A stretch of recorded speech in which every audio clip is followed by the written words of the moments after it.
Bonjour tout le monde, moi c'est Marie-Christine, j'espère que vous allez tous très bien. Je vous retrouve aujourd'hui pour un classique épisode de Podcast Tricot.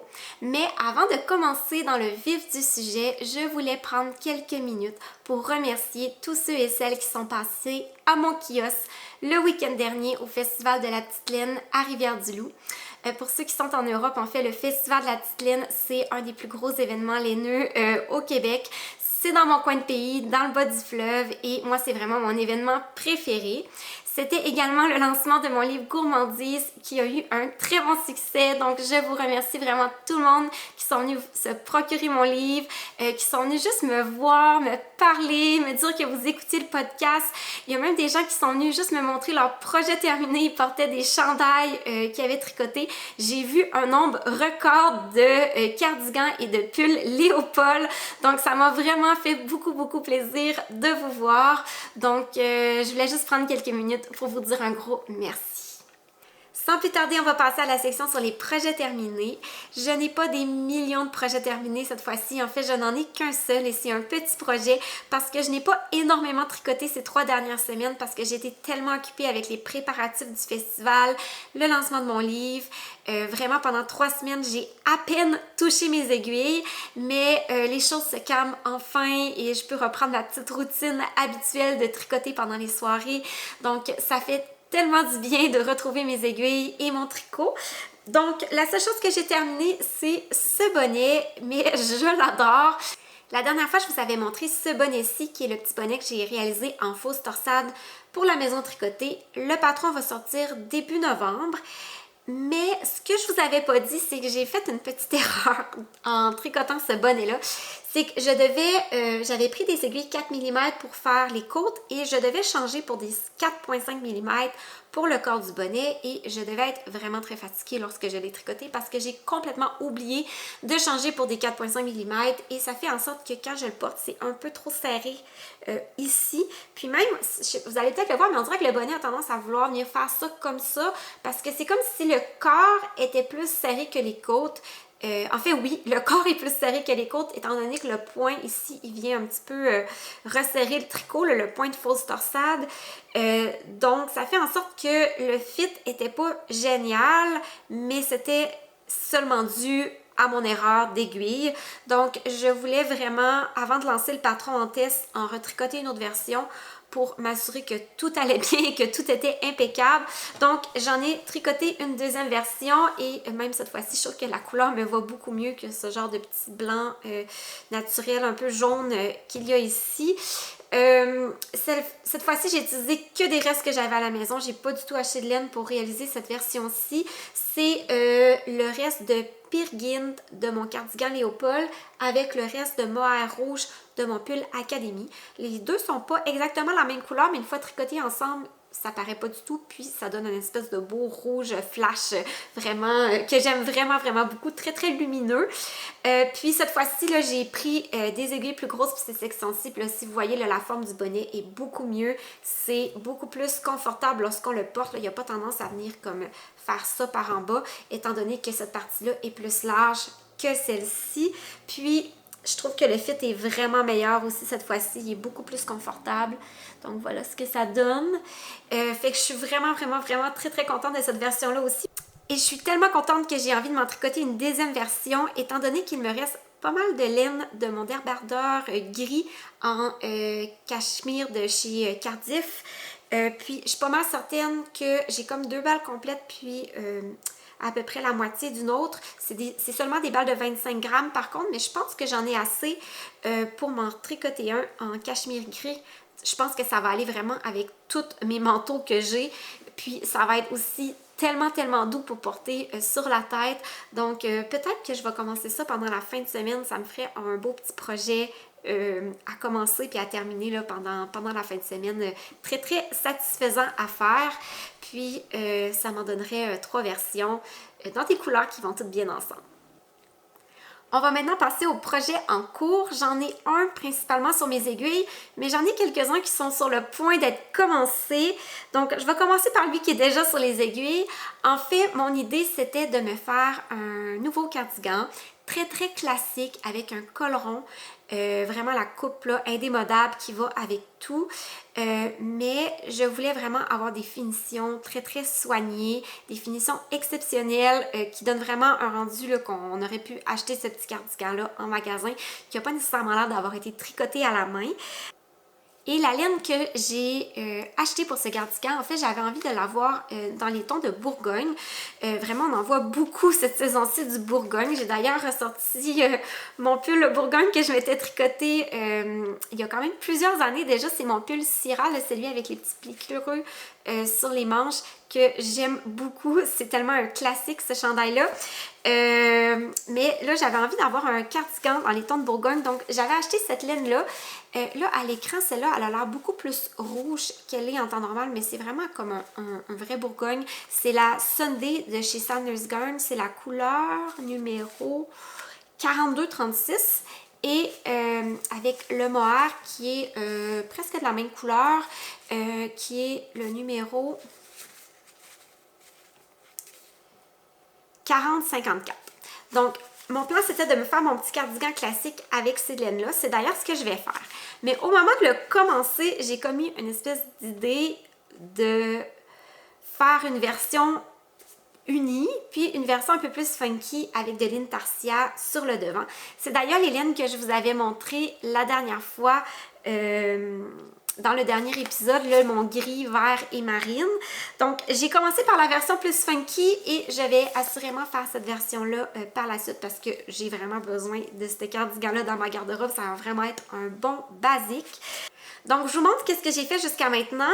Voilà, j'ai en fait tout le corps de fait. Il me reste pas mal juste les manches à faire. Donc, voilà mon idée de cardigan, là, comme vous voyez, le col rond. On a une genre de manche montée, là, mais qui est faite sans raccourci, toute du même coup, avec la même construction que mon pull Hortensia. C'est vraiment ma construction préférée pour avoir des manches montées. Maintenant, tout se fait avec des augmentations tout simplement. Puis, on voit le col rond ici. Là, regardez les finitions pour le col, les finitions pour la patte de boutonnage. En fait, c'est une patte de boutonnage en tricot double. C'est vraiment trop beau. Puis, j'ai fait du genre de jersey replié pour le col. Je trouve que c'est vraiment trop beau. Regardez là, comme ça donne des belles boutonnières. Le tricot double, vraiment, c'est la première fois que je fais un patron avec du tricot double. Du jersey double en fait pour la patte de boutonnage, puis c'est vraiment la plus belle finition au monde. C'est un petit peu plus long, c'est sûr que si on ferait une patte de boutonnage, le tricoter en même temps, parce qu'il faut qu'on relève les mailles puis qu'on tricote la patte de boutonnage par la suite. Mais vraiment, je trouve que le temps et l'effort valent les finitions exceptionnelles que ça donne. Je suis vraiment contente du rendu. Puis, ça, je vous explique, c'est ma version plus funky. En fait, je voulais un motif d'argile. Vous savez, les genres de carreaux, là, un peu à l'anglaise, sur le devant du chandail. Donc, j'ai fait de l'intarsia pour venir faire la forme un peu des carreaux qui part en fait vraiment de l'épaule puis qui descendent jusqu'en bas comme ceci. Puis ensuite avec du duplicate stitch, là, quand on vient en fait refaire une maille par-dessus un peu en brodant, je suis venue faire les petits X au travers des losanges pour vraiment venir compléter le motif d'argile. Donc, je suis vraiment trop contente de ce que ça donne. Ça vient donner un petit côté un peu preppy, un petit peu rétro, que j'aime vraiment beaucoup. Puis là, c'est vraiment drôle parce que quand j'ai montré ça sur Instagram, il y a plein de gens qui m'ont dit « Ah, c'est le motif des années 80 » ou « Ah, c'est le motif du début des années 2000 ». On dirait que chaque personne avait une référence différente à ce motif-là. Il y en a que c'était leur père qui avait porté des chandails avec ce motif-là. Il y en a d'autres que c'était pendant leur adolescence. Mais en fait, ce motif-là est beaucoup plus ancien que les années 80. Moi, j'adore l'histoire de la mode et savoir un peu d'où est-ce que les choses viennent. Donc, je peux vous dire que ce motif-là date du 17e siècle et qu'il est originaire d'Écosse. Et c'était en fait sur le tartan du clan Campbell d'Argyle qu'il y avait un motif un peu semblable à ceci là, avec des losanges puis des X à l'intérieur sur leur tartan. Donc c'est pour ça qu'on appelle ça le motif d'Argyle étant donné que c'était les Campbell d'Argyle, si vous avez bien compris. Donc voilà la petite minute historique de ce podcast. Donc ce projet-là avance quand même bien, mais je vais le mettre sur le côté pour commencer mon pull tennis, étant donné que le patron du pull Academy, mon chandail avec le col en V rouge, va sortir quand même bientôt, je crois dans 2 ou 3 semaines. Donc je voulais tricoter et terminer ma deuxième version, comme je vous avais expliqué la dernière fois, en blanc avec des détails contrastants en marine. La chose c'est que le problème, c'est que la dernière fois, lorsque je vous avais parlé, c'est que j'avais commandé de la laine pour le faire, qui a pris 1 mois avant d'arriver. Et finalement, lorsqu'elle s'est arrivée, j'ai fait un échantillon et ça fonctionnait pas du tout.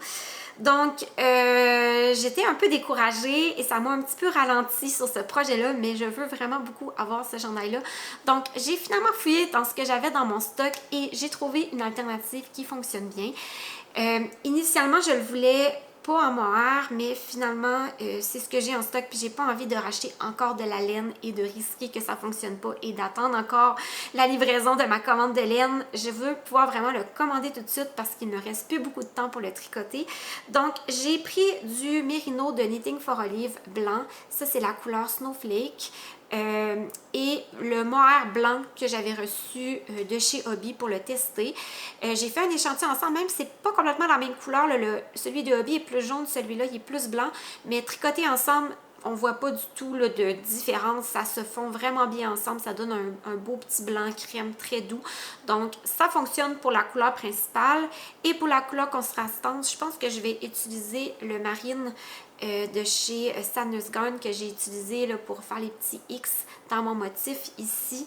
Il m'en reste comme vraiment beaucoup étant donné que ça n'utilise vraiment pas beaucoup de laine faire ça. Donc, je pense que je vais y aller avec ce combo-là. J'ai comme 3 marques de laine différentes dans mon projet, mais bon, ça va fonctionner. Puis je vais enfin pouvoir le commencer. Avant de terminer, je voulais vous montrer mes quelques achats du Festival de la Petite Laine. J'ai vraiment pas acheté grand chose parce que j'ai pas beaucoup eu le temps de tricoter.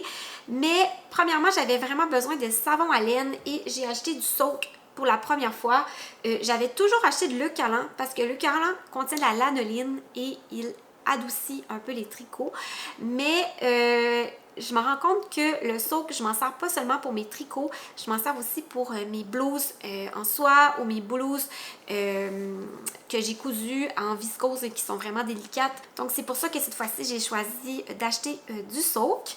Et la petite folie que j'ai faite, c'est que je me suis acheté un superbe sac en osier de chez Big Blue Mama. Ça va me servir comme petit sac à tricot là, pour un peu laisser traîner dans la maison puis mettre mon projet dedans parce que vraiment c'est un très bel objet.